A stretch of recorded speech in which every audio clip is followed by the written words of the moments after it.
अस्सलामु अलैकुम वरहमतुल्लाहि तआला वबरकातुहू।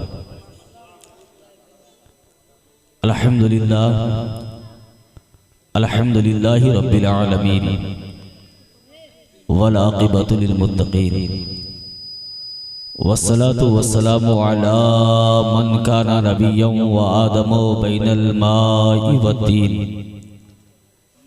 व अला आलिहि व सहाबिहि व अज़वाजिहि व अहले बैतिहि अजमाइन अम्मा बाद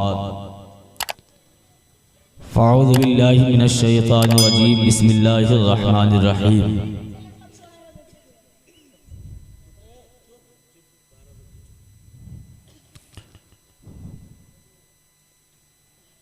लक़द काना लकुम फ़ी रसूलिल्लाहि उस्वतुन हसना आमन्तु बिल्लाहि सदक़ल्लाहुल अज़ीम व सदक़ रसूलुहुन नबियुल अमीनुल मईनुल मतीनुल मकीनुल मुबीनुल करीम व नहनु अला ज़ालिका लमिनश शाहिदीन व शाकिरीन वल्हम्दुलिल्लाहि रब्बिल आलमीन आमीन आमीन या रब्बल आलमीन इला गैरि निहाया। हज़रात, आपकी ज़ुबान में यूँ समझ लें कि जलाल के टाइम मुझे बैठाया गया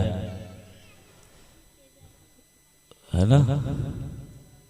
वो भतीजा है मेरा सरताज ऑफिसियल, आप हज़रात सब्सक्राइब कर लें। और मदनी अज़हरी नेटवर्क डॉक्टर अज़हरुद्दीन साहब ने बड़ी मेहनतों के साथ इस चैनल को आगे बढ़ाया है।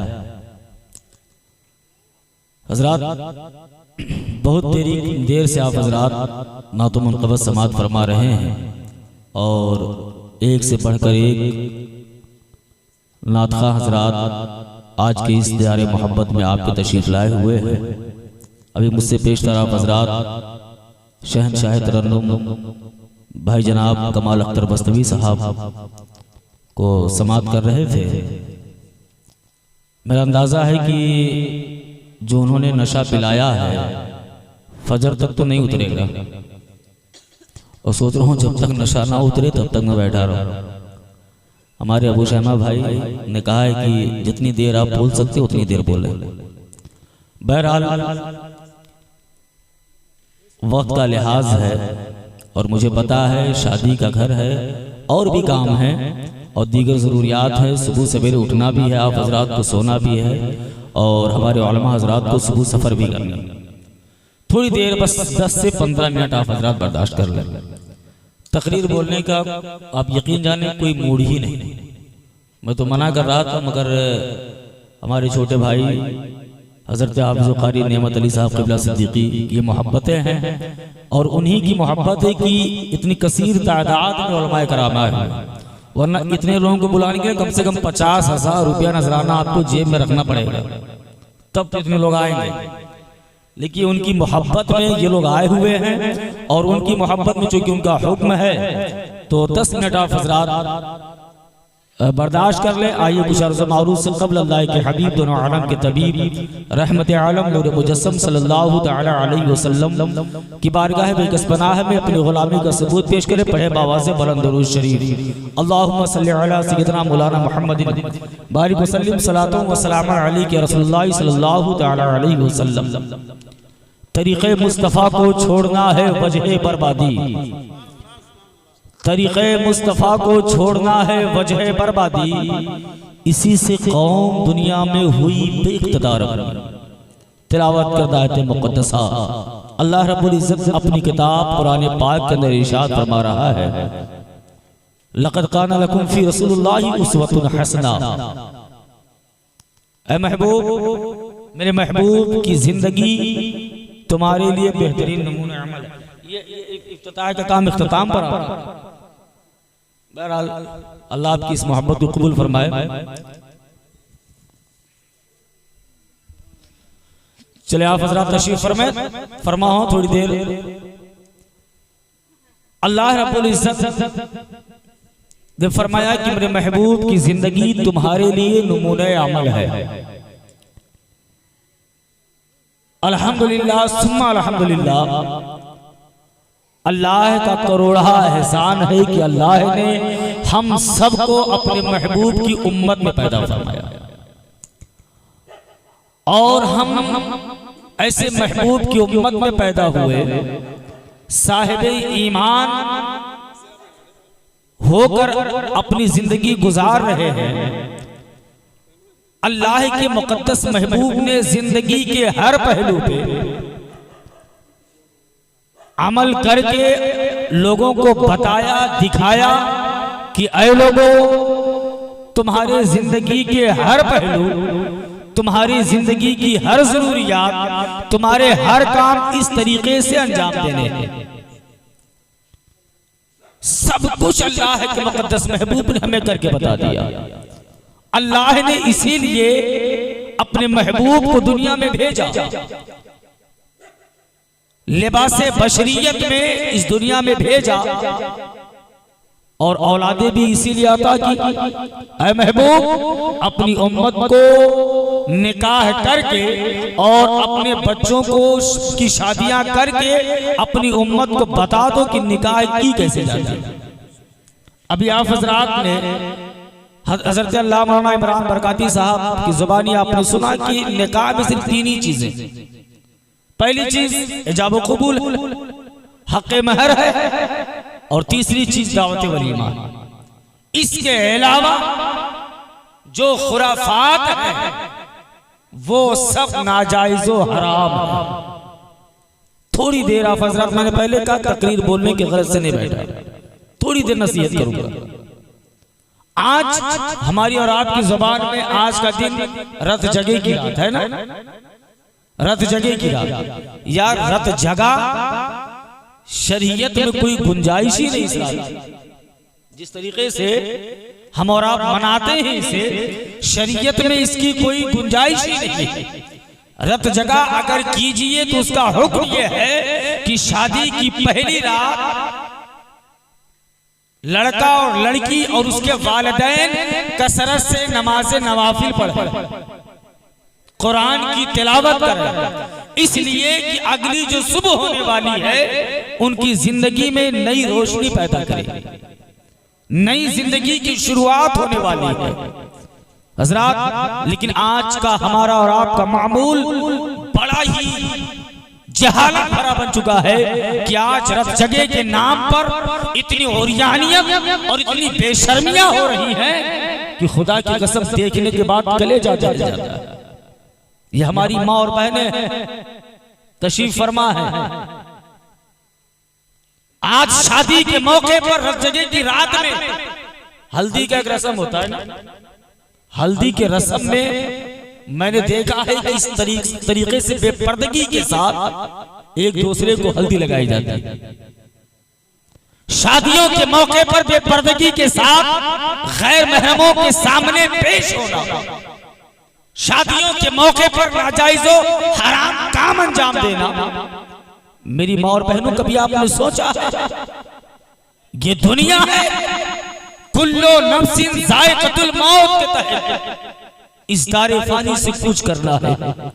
जिस जमीन के ऊपर बेशर्मियां फैलाई जा रही है, जिस जमीन के ऊपर अल्लाह और रसूल के फरमान के खिलाफ अमल किया जा रहा है, कल आपको इसी जमीन के अंदर भी जाना है, इस जमीन के अंदर से फिर उठना है और मैदान महशर का रुख करना है। कभी आपने सोचा हजरत ज़ैनब व सकीना ने अगर आपसे सवाल कर लिया कि हमारी औलादें, हमारे बाप, हमारे भाई करबला के मैदान में 2 टुकड़े पड़े थे, हजरत ज़ैनब ने पकड़ लिया कि मेरे 2 मासूम बच्चे करबला के मैदान में उन बच्चों के टुकड़े पड़े हुए थे, उसके बावजूद जब खीमे जलाए गए तो हमने जले हुए खीमों के टुकड़ों से अपने सर पर पर्दा किया था, जले हुए खीमे के टुकड़ों से।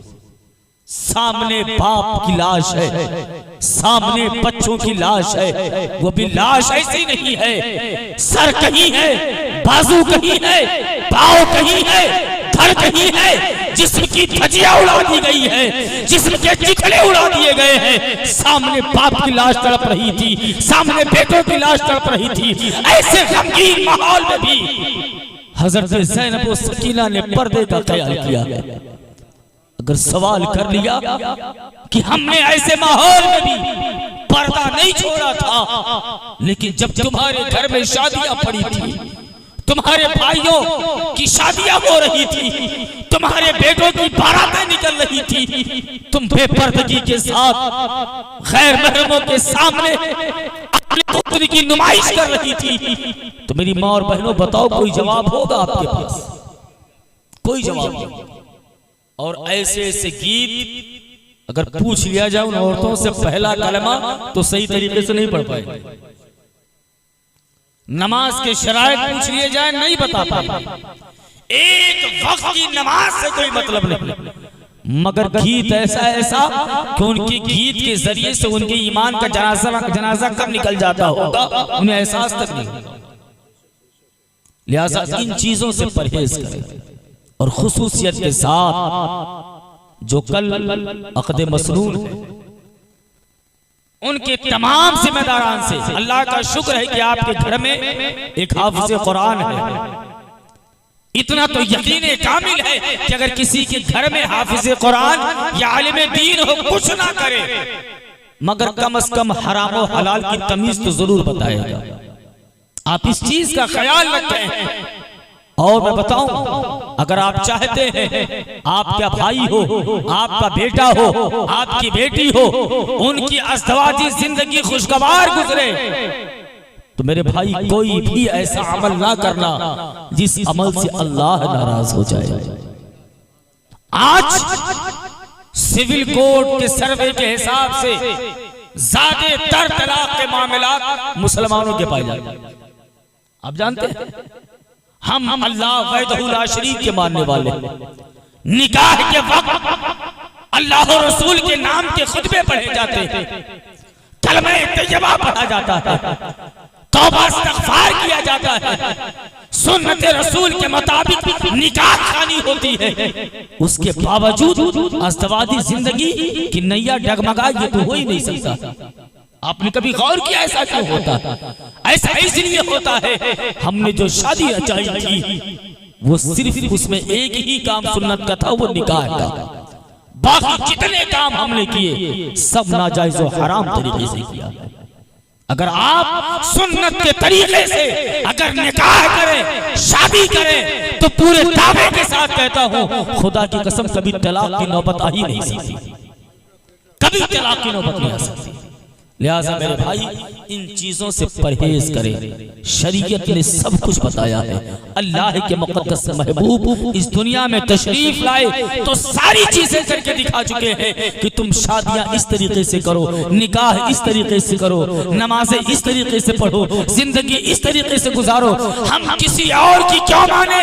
हमारा आइडियल मोहम्मद रसूलुल्लाह है। हम उनकी सीरत को देखें, उनके उसवे हसना को देखें और उन्हीं के मुताबिक अपनी जिंदगी गुजारें।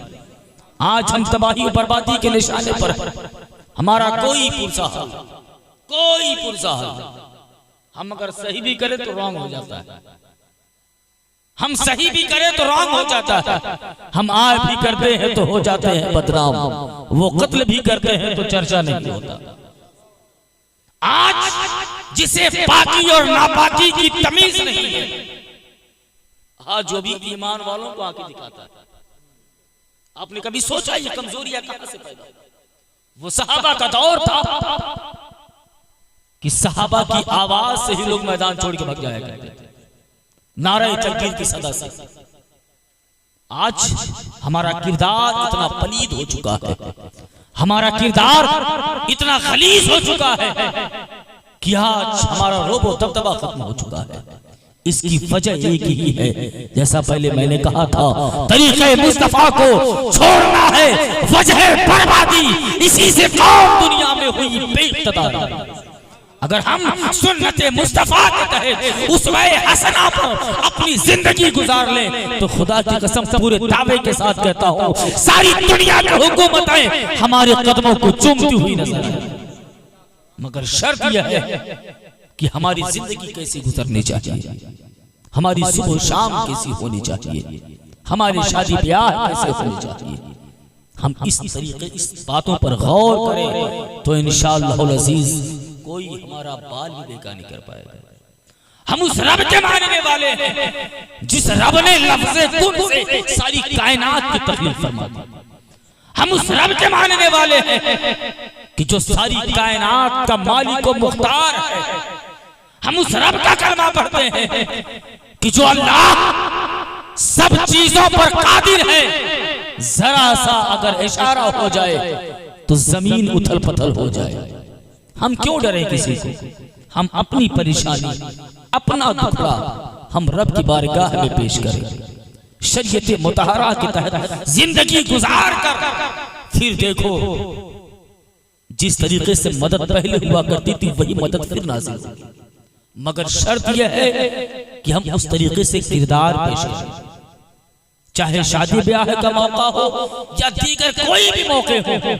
हम कोशिश ये करें ऐसा कोई भी अमल हम ना करें जिसकी वजह से अल्लाह हमसे नाराज हो जाए। इसलिए याद रखना, सारी कायनात को राजी कर लोगे, अगर अल्लाह राजी ना हुआ तो फिर तुम्हारी दुनिया भी खराब हो गई, तुम्हारी आखिरत भी खराब हो जाएगी। अल्लाह रब्बुल इज्जत कुरान पाक में इरशाद फरमाता है, लक़द कान लकुम फी रसूलिल्लाहि उस्वतुन हसना, ऐ लोगों मेरे महबूब की जिंदगी तुम्हारे लिए नमूने अमल है। अगर कामयाब होना चाहते हो तो नबी की जिंदगी को अपना लो, नबी के उसवे हसना को अपना लो। अल्लाह रब्बुल इज्जत की बारगाह में दुआ है, मौला तबारक व तआला हम सबको